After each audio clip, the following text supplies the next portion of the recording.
Soyez bénis, bien-aimés frères et sœurs. Que le nom de Dieu soit glorifié. Alors, chers bien-aimés, le dimanche, bien que nous soyons dans la dynamique du sacerdoce royal, le dimanche, il nous a été enseigné sur le principe du royaume, sinon que les lois du principe du royaume. Alors, je voudrais que également nous puissions à l'introduction dire qu'effectivement dans le principe du royaume, il y a un élément dont nous avons besoin. C'est de cela que nous allons parler ce soir. Amen. Et je vais vous prier de prendre la Bible dans Job, chapitre 1, partie du verset 1er à 12. Nous allons le lire ensemble. Alors, verset 1er, je lis. Il y avait dans le pays d'Us un homme qui s'appelait Job. Et cet homme était intègre et droit. Il craignait Dieu et se détournait du mal. Il lui naquit 7 fils et 3 filles. Il possédait 7000 brebis, 3000 chameaux, 500 paires de bœufs, 500 ânesses et un très grand nombre de serviteurs. Et cet homme était le plus considéré de tous les fils de l'Orient. Au verset 4, ses fils allaient les uns chez les autres et donnaient tour à tour un festin. Et ils invitaient leurs 3 sœurs à manger et à boire avec eux. Et quand les jours des festins étaient passés, Job appelait et sanctifiait ses fils, puis il se levait de bon matin et offrait pour chacun d'eux un holocauste. Car Job disait, peut-être mes fils ont-ils péché et ont-ils offensé Dieu dans leur péché? C'est ainsi que Job avait coutume d'agir. Au verset 6, or, les fils de Dieu vinrent un jour se présenter devant l'Éternel, et Satan vint aussi au milieu d'eux. L'Éternel dit à Satan, d'où viens-tu? Et Satan répondit à l'Éternel, de parcourir la terre et de m'y promener. L'Éternel dit à Satan, as-tu remarqué mon serviteur Job? Il n'y a personne comme lui sur la terre. C'est un homme intègre et droit, craignant Dieu et se détournant du mal. Et Satan répondit à l'Éternel, est-ce d'une manière désintéressée que Job craint Dieu? Ne l'as-tu pas protégé? Lui, sa maison et tout ce qui est à lui, tu as béni l'œuvre de ses mains et ses troupeaux couvrent le pays. Au verset 11, mais étends ta main, touche à tout ce qui lui appartient, et je suis sûr qu'il te maudira en face. L'Éternel dit à Satan, voici tout ce qui lui appartient.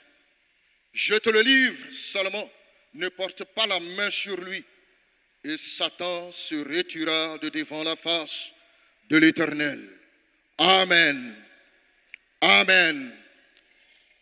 Nous bénissons donc l'Éternel pour ce texte qui est rempli d'enseignements et qui nous révèle beaucoup de choses lorsque nous le parcourons. Nous ne voulons pas lire tout le chapitre, mais je sais que bon nombre parmi nous savent déjà de quoi parle ce chapitre ou ce livre. Alors, chers amis, comme je l'ai dit, dans les lois qui régissent les principes du royaume, l'homme de Dieu a parlé de comment s'y comporter. Ce que Dieu a dit de ne pas faire. Par exemple, de ne pas convoiter le bien de son prochain, ne pas commettre l'adultère. En fait, il a énuméré certains points. Et aujourd'hui, je voudrais, par sa suite, parler des faits, l'intégrité. Si il y a des lois qui régissent le principe du royaume, il faut bien que nous faisions recours à un fait qui est l'intégrité. Et je tire ce thème dans, n'est-ce pas, le chapitre 1er au verset 1er. La Bible dit que Job était un homme intègre et droit. Il craignait Dieu et se détournait du mal. Alors, bien-aimés, ce mot intégrité est une denrée qui s'avère rare de nos jours, dans nos différentes sociétés, dans nos entreprises, dans nos foyers et même à l'église. Parfois, l'intégrité est chose qui s'avère difficile à appliquer.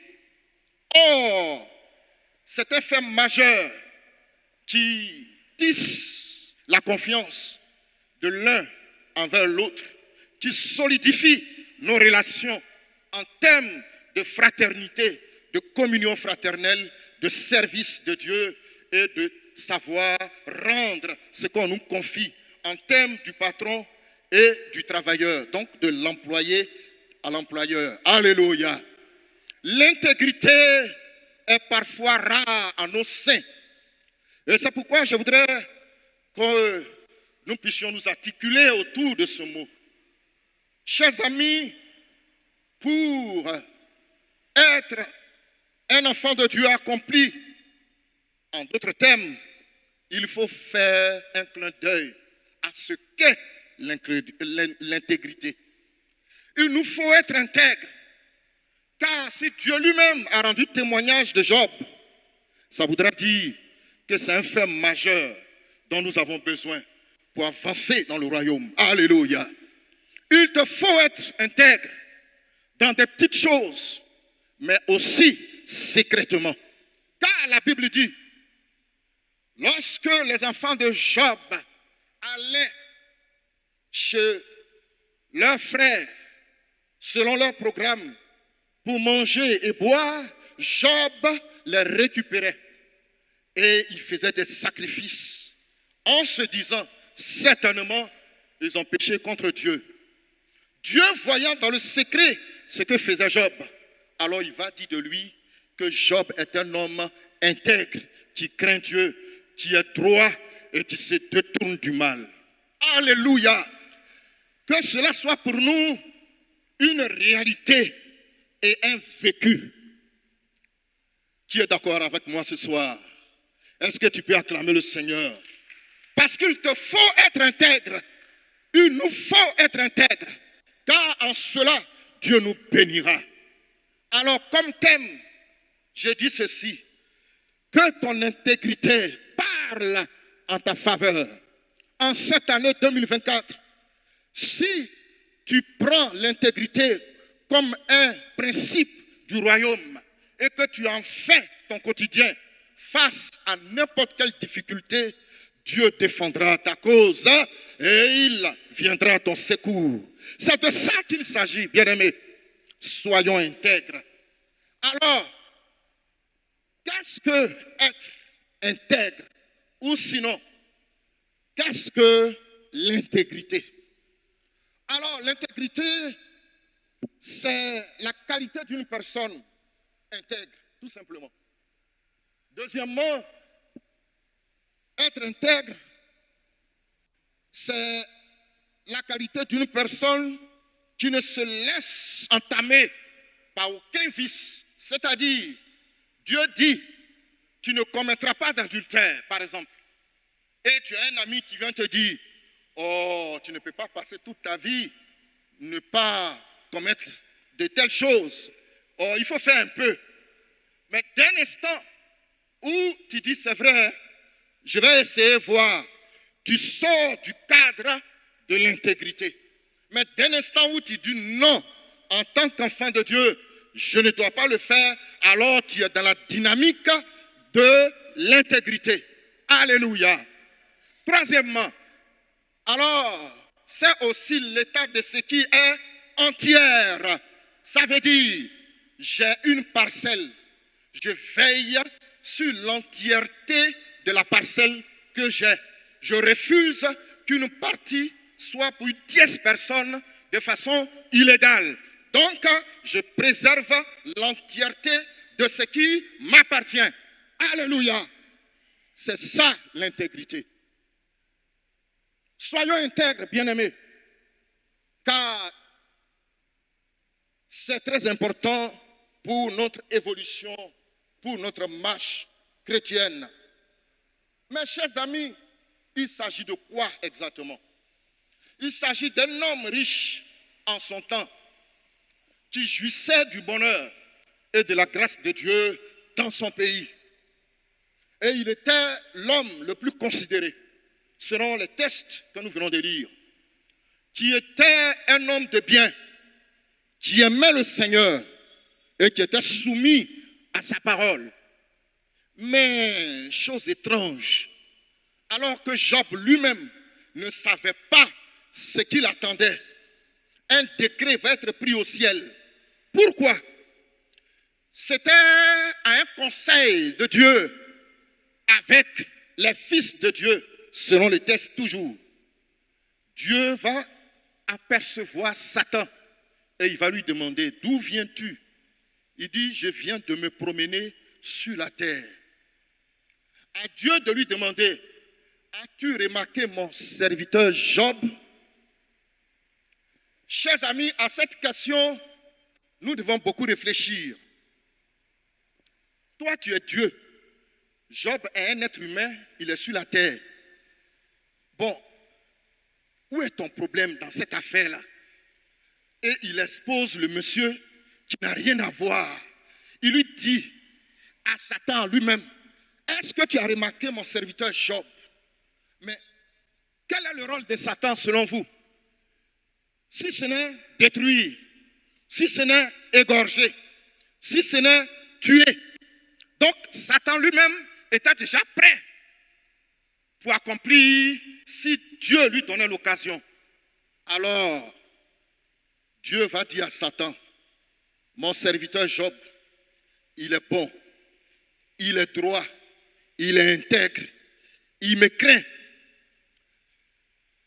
Satan va dire à Dieu, est-ce que ce n'est pas parce que tu l'as béni qu'il semble être obéissant et intègre? Permets-moi de le toucher et on verra si c'est vrai ce que tu dis. Mais Dieu, sachant de qui il parle, parlant de Job, va permettre à Satan de toucher les biens de Job. Chers amis, la question revient. As-tu remarqué mon serviteur Job? Ce soir, je voudrais que tu puisses savoir qu'en cette année 2024, il faudrait que Dieu lui-même te remarque. Avant même que toute situation qui se lèvera implique Dieu à agir à ta faveur, il faut qu'il t'ait déjà remarqué. Si Dieu ne te connaît pas, comment est-ce qu'il peut challenger avec la situation? Si Dieu lui-même ne t'a jamais vu, comment est-ce qu'il peut prendre le devant de ce que tu traverses ou ce que tu sembles traverser, qui est en cours d'arriver, mais qui n'est pas encore arrivé, dont toi-même tu n'as pas idée? Parce que Job n'avait pas idée qu'il passerait la situation qu'il vit. On est d'accord? Alors Dieu lui dit, en ce qui concerne Job, mon serviteur, tu ne pourras pas le terrasser parce que je sais qui est Job. Alors Satan va s'attaquer, n'est-ce pas, à Job. Et ainsi, Job va tout perdre. 2 fois, le diable a attaqué Job. Premièrement, il a attaqué Job et Job a perdu ses enfants le même jour. Il a perdu ses serviteurs. Ses serviteurs ont été tués par épée. Job avait pratiquement tout perdu, ses enfants, tout ce qui lui appartenait. Mais la Bible dit, telle que la situation se présentait, Job a déchiré son habit. Ses vêtements, il s'est rasé la tête. Il s'est jeté par terre et il s'est prosterné. Au verset 22, la Bible dit, mais dans tout cela, Job n'a pas péché contre Dieu. Il n'a pas accusé Dieu d'un Dieu injuste, mais Job s'est prosterné devant Dieu. Deuxièmement, le même Dieu parle encore dans le chapitre 2 à Satan. As-tu remarqué mon serviteur Job? Et le même Job qui dit, bien qu'il ait déjà commis un acte qui ait dépossédé Job de tout, cela ne le suffit pas. Il répond quoi à Dieu? Je vais aller plus loin. Je vais toucher ce qui va faire mal à Job pour qu'il te réunisse. Alors Dieu va dire, cette fois-ci, touche le corps de Job, mais ne touche pas son âme. Alors Satan, il était tout pressé de le faire. Et Job a été atteint parce que la Bible a appelé un ulcère malin. Depuis ce jour, les difficultés, la douleur, la souffrance, et que sais-je encore, Job va les vivre de façon intense, au point où cela va susciter beaucoup de questionnements de la part de ses amis. Chers amis, Job a souffert, Job a connu des difficultés. Ce que nous pouvons retenir, c'est que sa femme a dit, maudit Dieu et meurt. Mais parce que Job est un fils du royaume, et qu'il obéit à Dieu, et qu'il est un homme intègre, il a dit, en réalité, je suis venu nu, et je repartirai nu. Ça veut dire, de cette réponse, Job est en train d'affirmer qu'il est fils du royaume, que rien ne peut le battre, que rien ne peut le vaincre, que rien ne peut l'assujettir, rien ne peut venir saper sa foi en Dieu. Car l'objectif de Satan, c'était que Job réunit Dieu. Face à la situation, toi qui me regardes, si tu passais dans cette affaire qu'a connu Job, quelle sera ta démarche? Tu allais maudire Dieu ou tu allais dire de Dieu, tout ce que je possède, c'est Dieu qui me les a donnés. Et s'il les a repris, que son nom soit béni. Est-ce que c'est ce que tu allais dire? Mais Job, le sachant, il va affirmer davantage, n'est-ce pas, sa position d'enfant de Dieu devant la situation. Bien-aimés, nous avons besoin de savoir que généralement, c'est quand tout va bien que le diable nous attaque. Je voudrais ouvrir cette fenêtre, ce paragraphe pour t'interpeller. Toi qui travailles, toi qui as peut-être un compte bancaire, toi qui, quand tu te rappelles que ton compte est quand même fourni et tu t'en réjouis, c'est un droit qui est légal. Et je m'en réjouis avec toi de même. Mais je voudrais te rappeler que tu saches que c'est au plus fort de la richesse de Job qu'il a été attaqué. Alors n'oublie pas ce fait de la prière et de ta vie d'intégrité. Car tu es un enfant du royaume. Et ce principe est quelque chose qu'on ne doit pas violer. Marche dans l'intégrité veut dire marcher dans la vie de prière. Alléluia. Car c'est à cela que Dieu peut garantir ce petit que tu as. Et ça peut arriver. Tu peux avancer avec. Chers amis, alors comment être intègre? Si nous parlons de l'intégrité, il y a bien un moyen pour être intègre. Et dans le livre de Psaume 119, verset 1er, le Psaume 119, le verset 1er nous dit ceci. Le verset 1er nous dit ceci, que heureux ceux qui sont intègres dans leur voie, qui marchent selon la loi de l'Éternel, heureux ceux qui gardent ses préceptes. Alléluia. qui le cherchent de tout leur cœur, qui ne commettent point d'iniquité et qui marchent dans ses voies. Bien-aimé, pour être intègre, il faut marcher selon la parole de Dieu. Il faut rechercher à plaire au Seigneur. En le faisant, on devient intègre. En fuyant le péché, on devient intègre. En fuyant tout ce qui n'est pas de Dieu, nous sommes en train de dire à Dieu que nous sommes avec toi à 100%. Alléluia. C'est de cela qu'il est question, chers amis. Alors, il faut être intègre pour garder une bonne relation avec Dieu. Bien-aimé, quand on garde une bonne relation avec Dieu, ça implique Dieu dans nos situations que nous traversons. Quand dans le monde dans lequel nous vivons, par association ou tout simplement par amitié d'une personne à une autre, ce qui fait la force de ce lien, c'est l'intégrité, c'est l'amour, c'est la confiance développée. Mais si cela n'existe pas, qui va s'impliquer dans ton affaire si l'on tire une conclusion en disant que le frère est un faux, la sœur une fausse, personne ne viendra à ton secours. Dieu nous veut marchant dans l'obéissance de sa parole. Dieu veut que nous puissions avoir une bonne relation avec Dieu. Et c'est à ce titre, je voudrais que nous puissions partager un exemple, un seul cas qui certainement va nous faire du bien. Celui de Daniel, à titre d'exemple. Et c'est autour de celui-ci que nous allons passer juste un petit moment. Bien-aimés, dans Daniel, le chapitre 3, la Bible nous parle de cet homme et de ses compagnons. Ils ont été déportés sous Nebuchadnezzar, qui a pénétré Juda, qui a encerclé Jérusalem en son temps. Et il a pris une grande partie des habitants et il les a déportés chez lui. Parmi eux figurait Daniel et ses compagnons d'âge, d'enfance, si je peux le dire ainsi.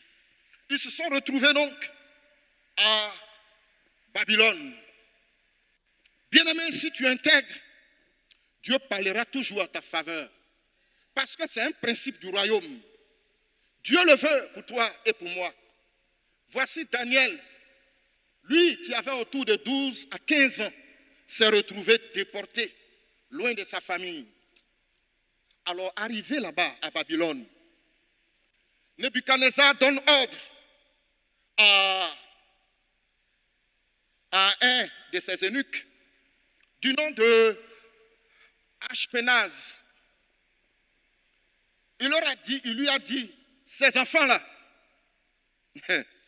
il faut les enseigner dans la connaissance chaldéenne. Il faut les enseigner dans la langue, dans notre langue. Et comment fonctionne notre pays et le royaume. Ensuite, il va changer leur nom. Alors Daniel va s'appeler Belchassar. Anania, Shadrach. Michael, celui de Meshach. Et Azaria, celui d'Abed-Nego. Figurez-vous qu'à 12 ans ou 15 ans tout au plus, de telles personnes vont se retrouver déportées et face à un roi puissant en son temps, va les mettre dans son moule linguistique, sociologique, pour que ceux-ci adoptent sa tradition, puissent être comme eux, les Chaldéens.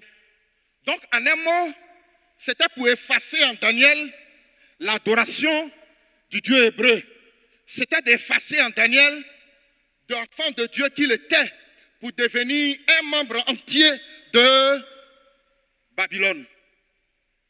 Mais la Bible dit, quand on se réfère au texte, malgré tout ce qu'ils ont fait, Daniel est resté fidèle à son Dieu. Alléluia. Bien-aimés, peu importe où nous pouvons nous retrouver, peu importe ce qui peut causer ton déménagement d'ici, mais sache que de là où tu es, fais un effort et sois intègre à ton Dieu. Car Daniel nous donne l'exemple. Daniel l'a fait, pas pour lui-même, mais pour donner gloire à Dieu. Et en faisant cela, le parfum qui montait à Dieu va se constituer une armée qui va plus tard défendre sa cause. Je prie que ce soit en cette année 2024, alors que tu marches dans l'intégrité, ton Dieu se lève devant n'importe quelle situation que tu affronteras. Il viendra et il te sortira d'affaire. Daniel l'a expérimenté et il le fera de même pour toi. Car c'est le même Dieu dont la Bible parle, qui est le même hier, aujourd'hui et éternellement. Qui doute de la compétence, de la capacité de ce Dieu en qui nous croyons? Qui doute ce soir? On va prier pour toi. N'aie pas honte. Mais je suis venu te dire, aussi longtemps que tu marcheras avec Jésus, avec obéissance, avec intégrité, Dieu se lèvera et il te soutiendra. Daniel et ses compagnons sont restés fidèles à Dieu. Alléluia. Alors un jour, je paraphrase pour ne pas qu'on prenne assez du temps, puisque nous avons déjà idée de ce texte ou de ce livre.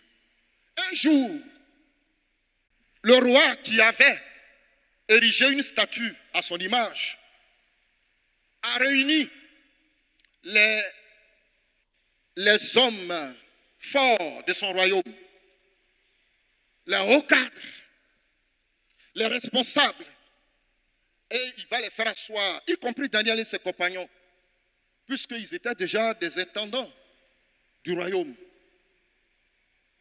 Et il va leur dire, il y a une statue qui est là-bas.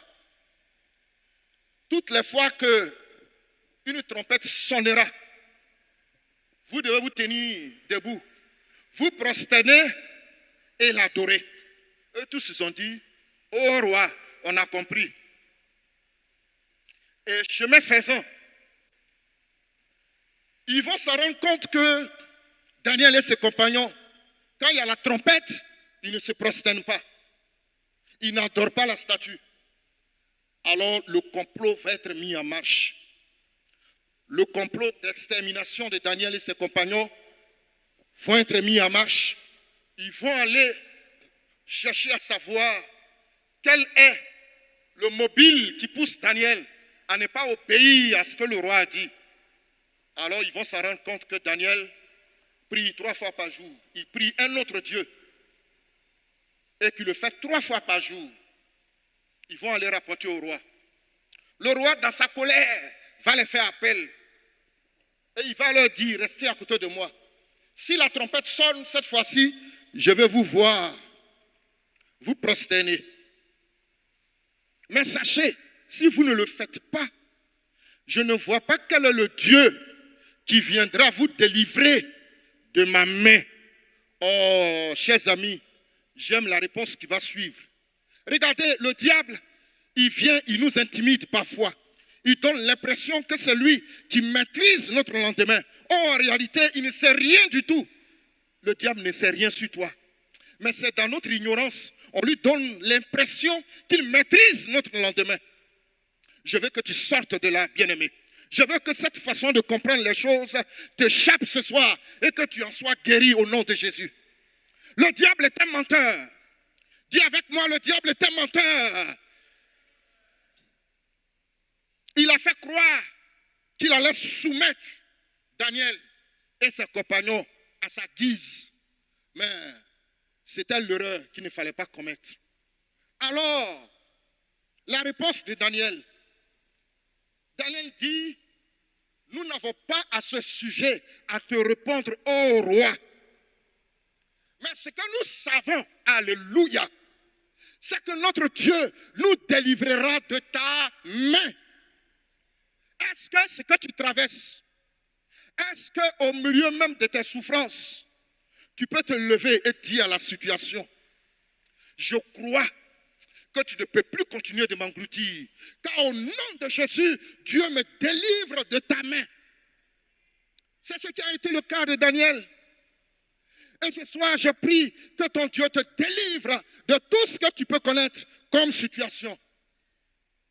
Alors, sur ce point, le roi est rentré dans une colère. Et le texte nous dit, tellement il était rentré en colère que son visage a changé. Alors, il va demander dans son armée les hommes les plus braves de venir lier Daniel et ses compagnons et les jeter dans la fournaise ardente. Et il va demander à ce qu'on surchauffe la fournaise. 7 fois, je crois. Chers amis, alors, le roi va jusqu'à accomplir ses desseins. Or, ce qu'il ne sait pas, c'est que Daniel signifie Dieu est mon juge. C'est-à-dire, le diable t'attaque, mais en réalité, il ne sait pas ce que tu représentes. Dieu est mon juge. Aussi longtemps que Dieu sera mon juge, alors le juste juge parlera à ma faveur. C'est ce qui a été le cas de Daniel. Le juste juge s'est levé et il a parlé à la faveur de Daniel. Daniel signifie Dieu est mon juge. Alors, puisque Dieu est mon juge, je n'ai pas à légiférer, je n'ai pas à discuter, je n'ai pas à faire palabre avec le roi. Tout ce que je dois faire, c'est d'obéir. On va aller dans la fournaise ardente, mais certainement, un fait majeur va se produire à ma faveur. On les lit et on les jette dans la fournaise ardente. Alors, depuis le verset 22 jusqu'au verset 24, il a dit que le roi, après qu'ils aient jeté les enfants de la fournaise, va certainement dormir. Et il va se réveiller brutalement. Et le texte dit, le roi fut effrayé. Regardez le mot. Le roi fut effrayé.